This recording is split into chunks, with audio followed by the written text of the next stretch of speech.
Hello, hello, and welcome back to RailRoads Online. And today we are showing off a new locomotive. It is our second Cooke Mogul, number 55. We went ahead and threw Ant Inc. Railroad number 55 on the side, and we did call it Keebler. Or who doesn't like a good Keebler cookie every now and then? So there we go. In honor of a great cookie manufacturer. So here we go. We have, what we did is we just straight swapped it out for the attempted load on the Porter Type 2 that we weren't able to complete. We did figure out that this lets us get 3 cars up here, so we didn't even load the 4th car because I knew they weren't going to fit. So we just did the 3 so that we could get those up here and get them dropped off as the new solution to that problem. Being the Porter 2 did not do the job, so we went ahead and upgraded. And we went with the Cooke Mogul just because, I mean, to be honest, we have the Cooke Mogul pulling the other Cooke monsters over there pulling the oil cars, so we're just going to keep the black Cooke Moguls for out here at the ironworks and oil field for now. Although we do have Eureka running tools, well, quite frankly, because that's what she's good at. So we went the easy route with Eureka and just have her pull out a nice, light, easy load. So our last problem really is going to be to solve the lumber out here. And while it's going to be a pain, I don't think that we can get more than 2 cars out here at the dock. So what we're going to do is go grab Betty that we threw in the storage shed, and we're confident in her ability to pull at least 2 wood cars up a 3% grade without a problem. And we happen to have cars that are good for lumber right here, so we're gonna go ahead and just cut off 2 of those and get them ready, and then we will just, I'm gonna throw the link into Betty because I'm not a big fan of trying to grab her link with that light gets in the way all the time when you're backing up trying to hook her up to stuff. So I think we'll avoid that and throw the link and pin in there. We will grab some wood,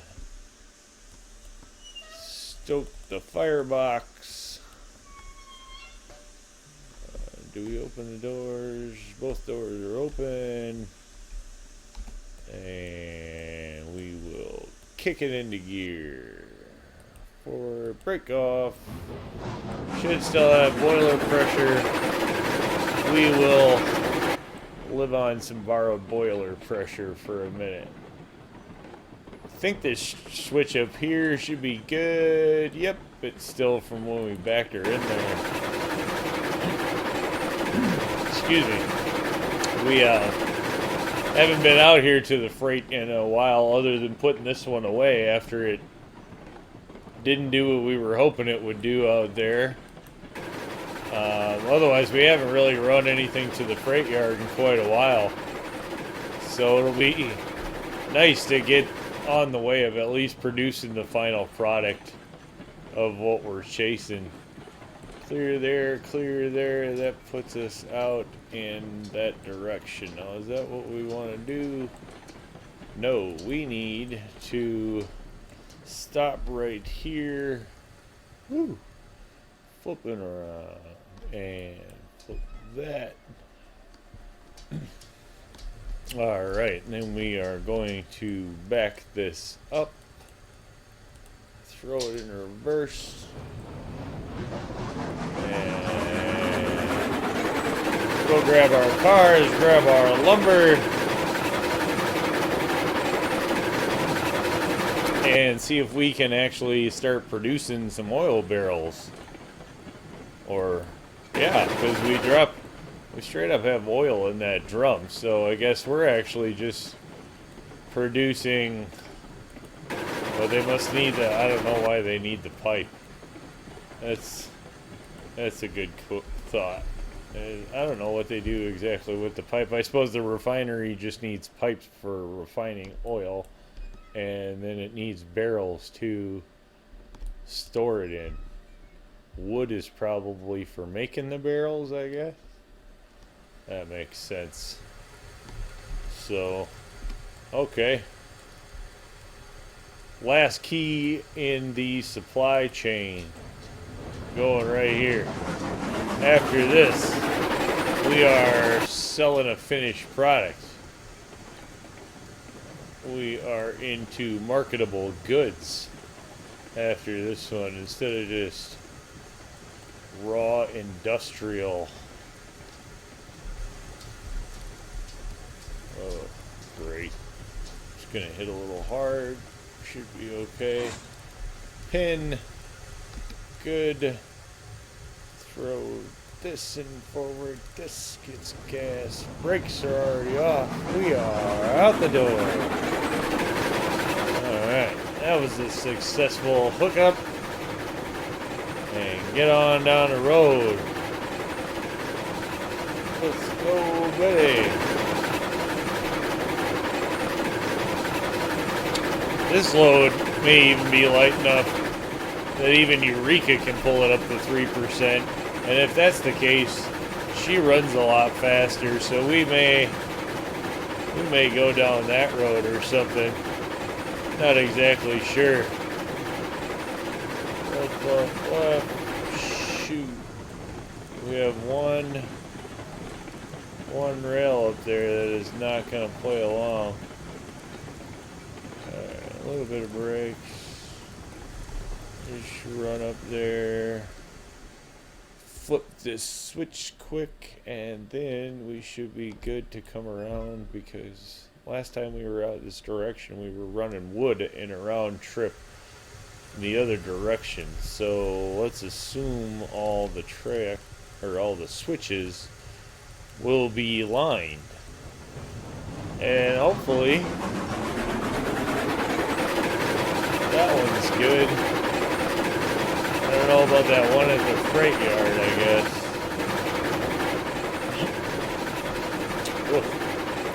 We will soon find out, but this should be a pretty smooth little run.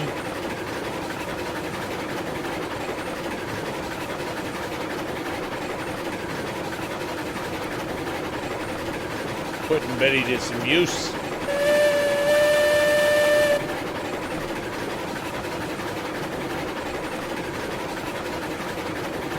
Yeah, that big light on the back here, it comes in handy, or, you know, it looks like it'll come in handy when we get day-night cycle. So a light in the back is definitely a handy thing, I guess, is my point, when you go to hook these up. But currently, it just kind of gets in the way when you're trying to pin that. So I always try to link and pin off of the Porter Type 2 and then pin the car. Just seem to have a little less headache doing it. Otherwise, every time you try to pin the Betty, I end up having to jump off to get it. And that can sometimes be a bit of a hassle. Should cut that tree back, but then most places on the track where you may have to come to a stop for some reason, I have a tree fairly close to the track that kind of makes you go, wait a minute, what the heck? And that is kind of what that tree was left there to do, because I know that I have this switch up here, and I don't just want to come blindly running in here. So that's kind of like, you know, wake up when you're coming into the station. There's our Heisler with its big load, big train, I don't know what you want to call it, big setup behind it. And Betsy's down that direction there yet.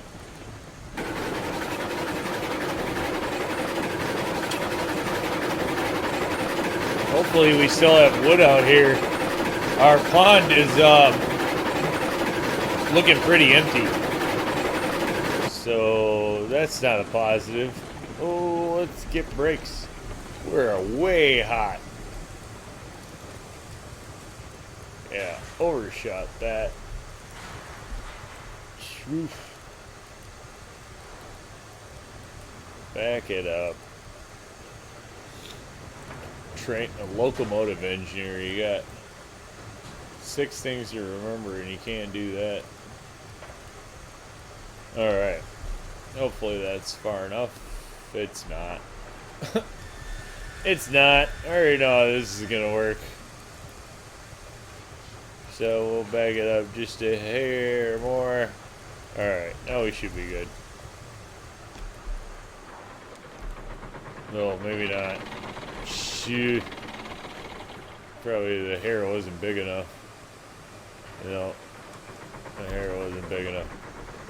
This, I tell you, I wish these boxes were a little more forgiving. I mean, I don't think the challenge should be parking your train in a 2-foot space, but, you know, I don't make the idea, so...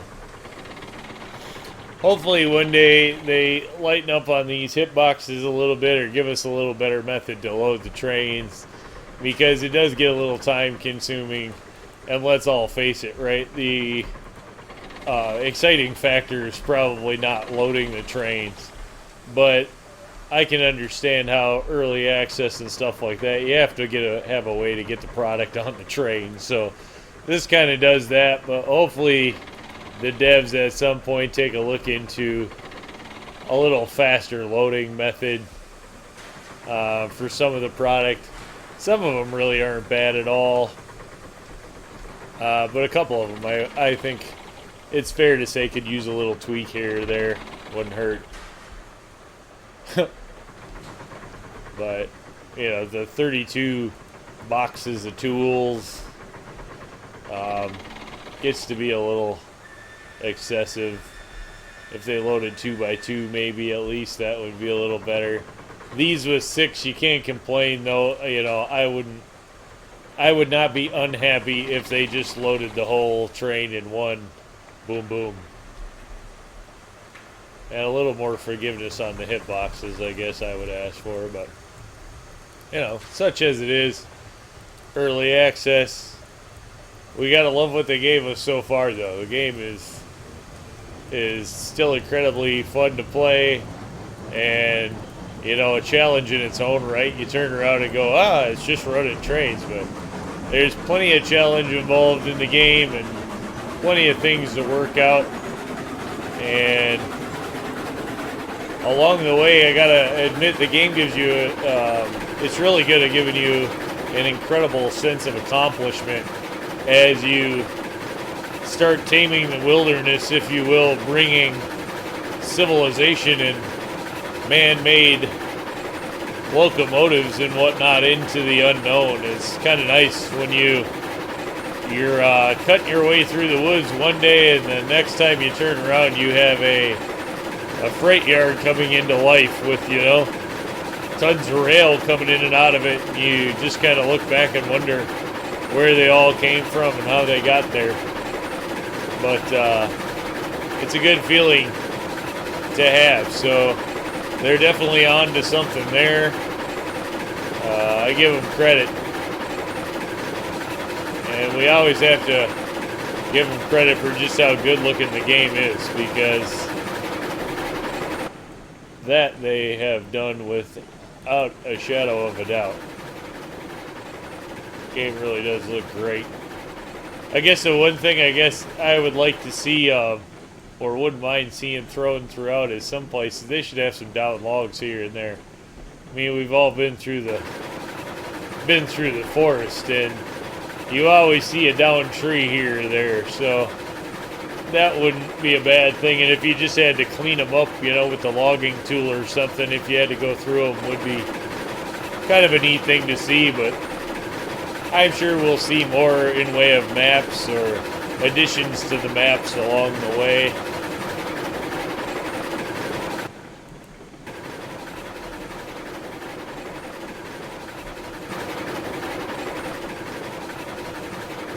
I know that there has been talk of the new industries coming, or at least passengers and mail perhaps coming in the future at some point. And that update looks like, or information about coming said update looks pretty intriguing.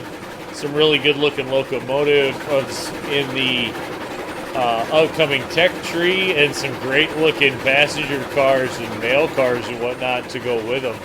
So that should be fun and exciting coming in the future. A lot to look forward to with this game. That's the nice thing. Early access and plenty still to come. Looking forward to finally just getting things connected and start producing, you know, a product. So this should be a good final step for us today, with at least everything being worked out. I'm so used to having a tender, I was going to try to grab one of those lumber to throw in in the fire. That was funny. We can put that one back. That's enough. Shut the door. Alright, one more switch. Which I really have no idea what direction that thing is. See, like there, I can't see it. Okay, we're good.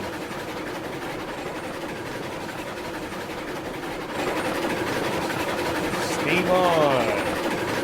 That was our wood depot that we put in, that we really have yet to use. We have used the one out at the logging camp a few times, but we've never actually needed that one. Not yet. But we know our finished product has nowhere to go but here. So this will be a new stop on the railroad, or back to a stop on the railroad. And looking forward to that one. Getting into business. Come on, come on. We may upgrade for some speed here, though. The speed with the locomotives is deceptive, so I'm looking forward to checking that out and seeing which ones are really faster. Being we have no speedometers or anything in the game, so you never know really how fast you're going.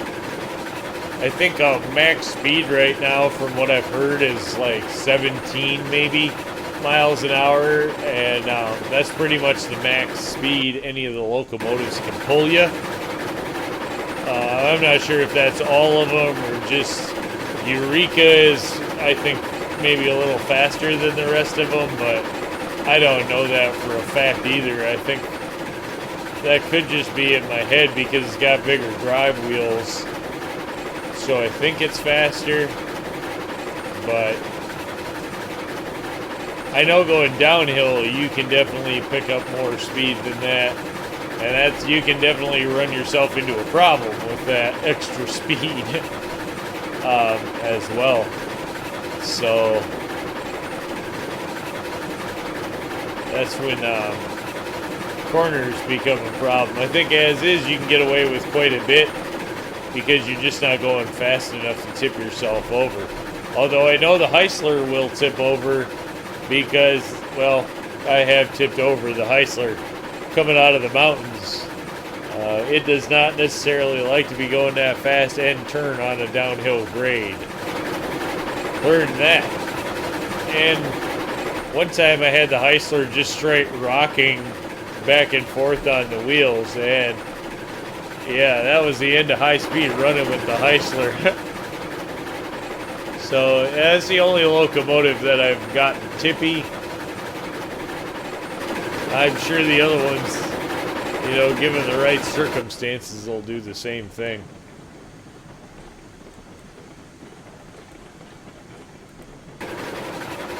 The thing to do may be to bring the Heisler out here with a full 10-car load and then just peel off cars two at a time with this thing. I don't know. You know, we know that this should bull our way through the final problems. Hopefully, these cars don't prove too heavy because we don't have another free locomotive. So if anything, we would have to go take Cooke, and then we're pulling mixed loads, and I don't like that, or we would have to drop the cars. And at this point, we haven't done that, and I'm not going to start. So hopefully we threw the brake, and that's enough. Man, this locomotive just, we're so used to driving, I think, bigger, healthier, happier locomotives that the Porter 2 just does not seem to have brakes with any kind of weight on it. And, you know, we're used to driving trains with the air brakes and stuff now, so I'm sure that's, you know, huge. They didn't just come up with those for fun. Reverse, oh, brake on the, so we were in a bit of an emergency stop situation. So, right. Let's go.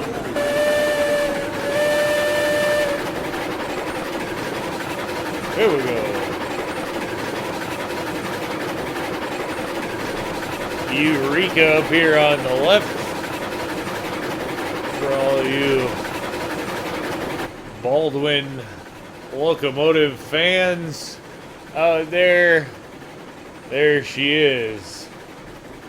It is a good looking locomotive. You gotta give it credit where it is due. That is a pretty loco. I like how these run by each other. I just dig that. The narrow siding, if you will. It's kind of fun. I dig it every time I drive by there.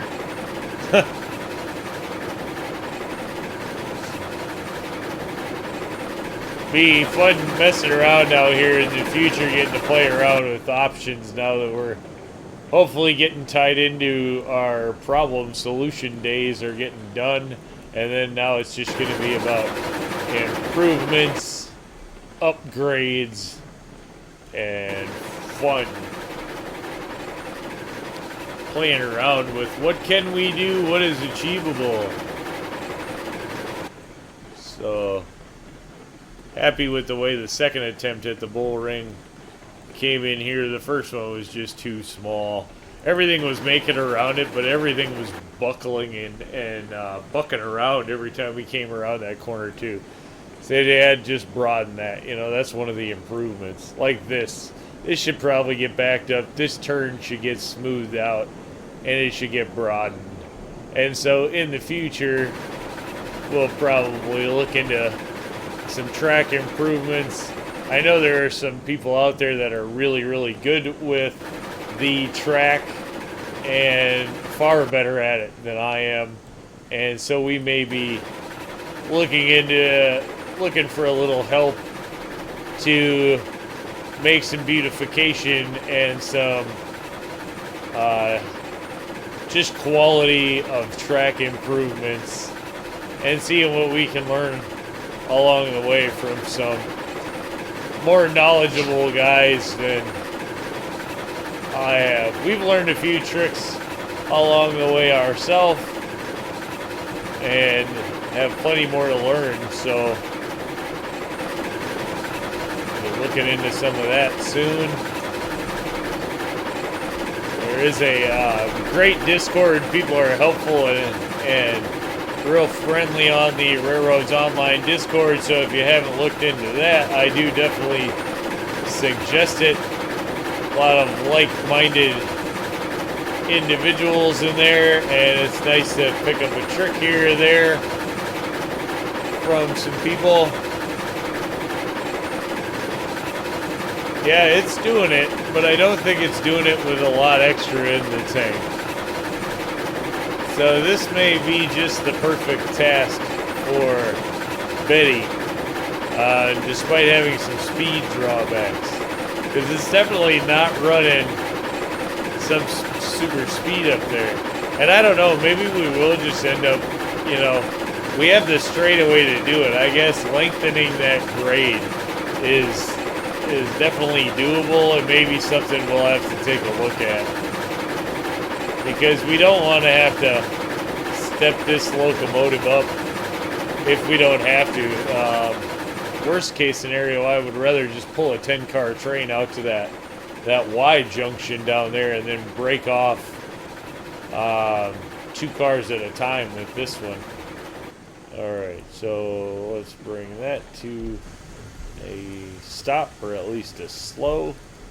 Ooh, saw inside the boiler there. Her water is starting to look low. Okay, good, good. Bring it past. Switch 2 and flip. First time down the chute, we would like to get it right. Nothing like pulling a load all the way out this way and putting it on the ground. It is kind of nice that I joke with putting it on the ground there, but it is kind of nice that you at least don't lose your load. When you, you know, wreck the train, spill the train, whatever you want to call it. Train wreck doesn't at least wreck your load. You get to put it back on there. So that's kind of nice. It would, although, you know, paying a penalty, I guess, would be all part of the world too. So I could see them at some point changing that, where there's a setting maybe to alter that. Or, you know, if you wreck the load, there it is, boom, on the ground, see you later, go back, start again. I know some people like to jack up the realism on this thing as much as humanly possible, so there are probably people interested in that. I guess myself, I have a hard enough time with the re-rail process sometimes. That I guess I don't need any bigger of a challenge there, so I probably wouldn't use it myself. But once you get everything nailed down and you're supposed to be good at this thing, then I could see a place for it maybe. You know, give yourself a little bit extra challenge. Penalty in the bank. I like these 3 fingers, how they break off. They are kind of neat. Probably will do a little bit of reworking up here. Don't think everything is, you know, by any means perfect. Oh, stop. Oh, we're going to hit the bump stop for the first time. Ooh. I don't even know if it worked. I don't know if we hit it hard enough to actually do something. My fear is that we're going to roll up on it and just roll right back. And I don't know what happens in that case because it's not too high. We haven't hit it hard enough yet. But 2 cars is definitely the order of the day. 3 is definitely not going to work. So we won there. What are we doing here? Out of 50. These don't really pay very well. So, you know, whatever. I think they're like 12 a piece times 6. So no big extreme on the paycheck. But that does give us now pipe, wood, and we have oil in that drum. So, boo boo boo. Yes, we do. Not a lot. 72. Hopefully that's enough. Let's go see. Oh, snap. There we go. All right. 1, 2, 3, 4, 5, 6, 7, 8, 9, 10, 11, 12, 13, 14, 15. So we got 15 barrels of oil out of that. I mean, if we knew how many went in a car, that probably would tell us a little something. But there we go. Of course, I guess that's 15 on a side, so we actually have 30. But then we're not going to run 1 car out here, so at least probably 2 to start with. So it looks like we're going to have, you know, obviously a few more trips. But, like, you know, there we go. That's something. Oil. There's oil in that barrel. And that's a win. So, alright. We'll call today a victory. Small one though it may be. And we will Hope you join in on the next one. Thanks for tuning in.